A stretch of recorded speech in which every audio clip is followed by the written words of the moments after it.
재산 300조 원. 감이 오시나요? 현재 세계 최고 부자인 일론 머스크나 빌 게이츠의 재산을 합쳐도 명함조차 못 내미는 인류 역사상 가장 많은 돈을 가진 사나이. 바로 미국의 석유왕 존 데이비슨 록펠러입니다. 그런데 여러분, 인터넷이나 한간에 떠도는 무시무시한 소문들 들어보셨습니까? 록펠러 가문이 사실은 세계를 뒤에서 조종하는 일루미나티의 수장이다. 그가 98세까지 장수한 건 젊은 사람의 피를 수혈받았기 때문이다.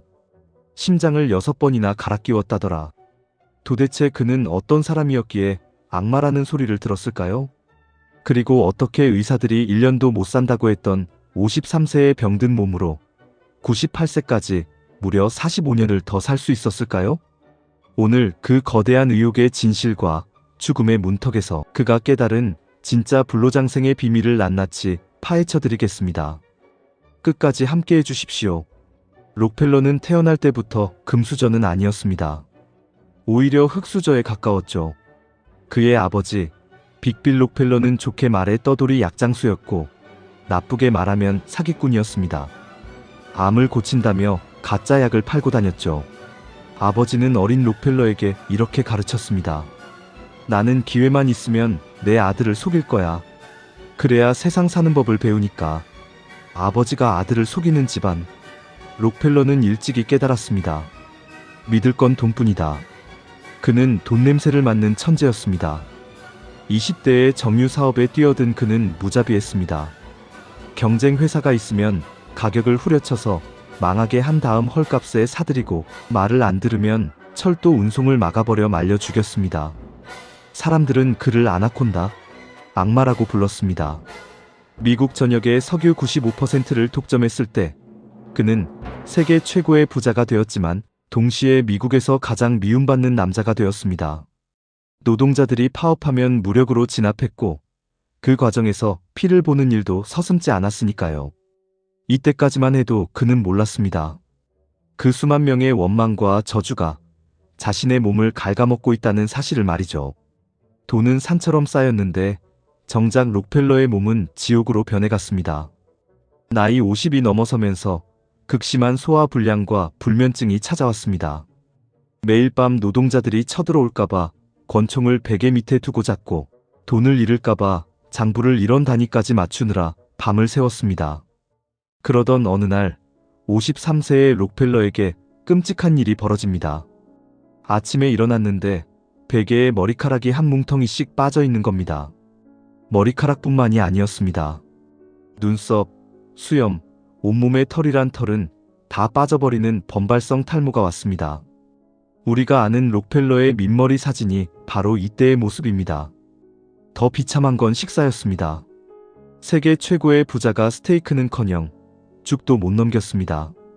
위장이 완전히 기능을 멈춰서 그가 하루에 먹을 수 있는 건 따뜻한 우유 한 잔과 비스킷 몇 조각이 전부였습니다. 당시 주치의는 이렇게 진단했습니다. 회장님, 이대로라면 1년을 넘기기 힘듭니다. 은퇴하고 쉬십시오. 안 그러면 죽습니다. 돈이 300조가 있으면 뭐합니까? 우유 한 잔도 마음대로 못 먹는 신세인걸요. 그는 죽음의 공포 앞에서 덜덜 떨었습니다. 자, 여기서 잠깐 시청자 여러분들이 가장 궁금해하시는 부분을 짚고 넘어가야겠습니다. 이렇게 다 죽어가던 53세의 록펠러가 어떻게 갑자기 회춘해서 98세까지 살았을까요? 여기서 그 유명한 음모론들이 쏟아져 나옵니다. 첫째, 젊은 피 수혈설입니다. 호사가들은 말합니다. 록펠러가 늙지 않으려고 매일 젊은 사람의 피를 수혈받았다. 마치 흡혈귀처럼 말이죠. 하지만 팩트를 말씀드리면 당시 1900년대 초반은 수혈 기술이 지금처럼 발달하지 않았습니다. 혈액형도 제대로 구분 못하던 시절에 매일 수혈을 했다간 쇼크사했을 겁니다. 심장 26번. 이것도 사실은 그의 손자인 데이비드 록펠러의 루머와 섞인 이야기입니다. 둘째, 일루미나티와 의료 장학설입니다. 이건 조금 흥미롭습니다. 록펠러는 죽기 전 석유에서 나온 막대한 돈으로 제약회사와 의학연구소들을 세웁니다. 음모론자들은 이렇게 주장합니다. 록펠러가 돈이 안 되는 자연요법이나 한의학 같은 건 싹 다 없애버리고 석유화학물질로 만든 알약만 팔아먹으려고 현대의학을 조작했다. 그가 세운 록펠러 재단이 세계보건기구 WHO나 UN을 뒤에서 조종하며 인구 감축을 계획한다. 물론 판단은 여러분의 몫입니다. 하지만 분명한 건 그가 당시 난립하던 가짜 의사들을 정리하고 페니실린 같은 항생제를 개발하는데 천문학적인 돈을 썼다는 사실입니다. 과연 그는 인류를 지배하려던 악마였을까요? 아니면 병을 고치고 싶었던 환자였을까요? 다시 록펠러의 이야기로 돌아가 보겠습니다. 시한부 선고를 받고 요양병원에 있던 어느 날 밤, 그는 휠체어를 타고 로비를 지나가다가 액자에 적힌 글귀를 보게 됩니다. 주는 자가 받는 자보다 복이 있다. 그 순간 병원비가 없어서 입원을 못하고 울고 있는 한 소녀의 어머니를 봅니다. 평생 돈을 움켜쥐기만 했던 록펠러는 비서에게 시켜 몰래 그 소녀의 병원비를 대줍니다. 아무도 모르게 말이죠. 며칠 뒤 소녀가 기적적으로 살아났다는 소식을 들었을 때 록펠러는 훗날 자서전에서 이렇게 고백합니다. 나는 살면서 그렇게 행복한 순간을 느껴본 적이 없었다. 그날 밤 그는 처음으로 불면증 없이 꿀잠을 잤습니다. 신기한 일이었습니다. 돈을 쓰니까, 아니 돈을 나누니까 몸이 반응하기 시작했습니다. 그때부터 록펠러는 완전히 다른 사람이 됩니다. 재단을 만들어 재산의 절반 이상을 사회에 환원하기 시작합니다. 마음의 독, 즉 탐욕과 스트레스가 빠져나가자 멈췄던 위장이 다시 움직이기 시작한 겁니다. 자, 마음만 고쳐먹었다고 위장병이 나았을까요? 천만에요. 록펠러는 아주 지독하고 철저한 생활 습관을 실천했습니다. 오늘 우리 구독자님들이 1억 원을 벌어가시는 내용이 바로 이겁니다. 록펠러가 죽기 살기로 지켰던 5가지 원칙. 첫 번째, 플래처즘, 씹고 또 씹어라. 그는 호레이스 플래처라는 사람이 주장한 씹기 건강법의 신봉자였습니다.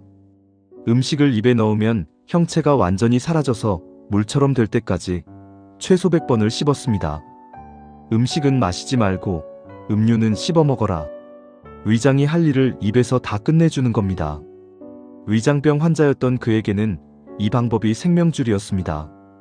두 번째, 소식 80%의 법칙 식탁에 산해진미가 깔려도 그는 배가 부르기 전에 숟가락을 놨습니다. 위장을 비워둬야 몸이 회복한다는 걸 깨달은 거죠. 세 번째, 철저한 루틴과 낮잠. 그는 매일 점심 식사 후 30분 동안은 누가 와도 만나지 않고 낮잠을 잤습니다. 대통령이 와도 안 만났습니다. 이 짧은 휴식이 뇌와 장기를 쉬게 했습니다. 네 번째, 붉은 고기를 피하고 우유를 마시다. 소화가 힘든 질긴 고기 대신 소화가 잘 되는 채소와 따뜻한 우유를 즐겼습니다.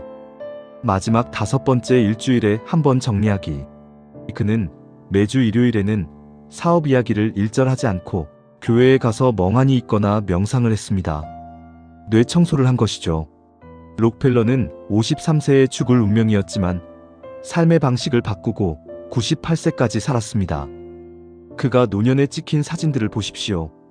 젊은 시절에 그 날카롭고 도끼 서린 눈빛은 사라지고 주름지지만 인자하게 웃고 있는 할아버지가 되어 있습니다. 사람들은 그가 젊은 피를 수혈했다고 의심했지만 제가 보기에 그가 수혈받은 건 나눔의 기쁨과 비움의 미학이 아니었을까 싶습니다. 여러분, 혹시 지금 돈 때문에, 자식 때문에, 혹은 건강 때문에 속이 타들어가고 계신가요? 세계 최고의 부자도 결국 깨달은 건 꼭꼭 씹어먹고 욕심을 내려놓는 것이었습니다. 그는 젊은 시절 사람들의 피를 말려 돈을 벌었지만 노년에는 자신의 돈으로 사람들의 생명을 구했습니다. 그가 우리에게 남긴 진짜 유산은 300조 원의 돈이 아니라 비우고 나눌 때 비로소 건강해진다는 깨달음 아닐까요? 오늘 식사 록펠러처럼 천천히 꼭꼭 씹어 드시길 바랍니다. 건강이 곧 재산입니다. 지금까지 여러분의 건강지킴이 알려주어였습니다. 구독과 좋아요는 영상 제작에 큰 힘이 됩니다. 감사합니다.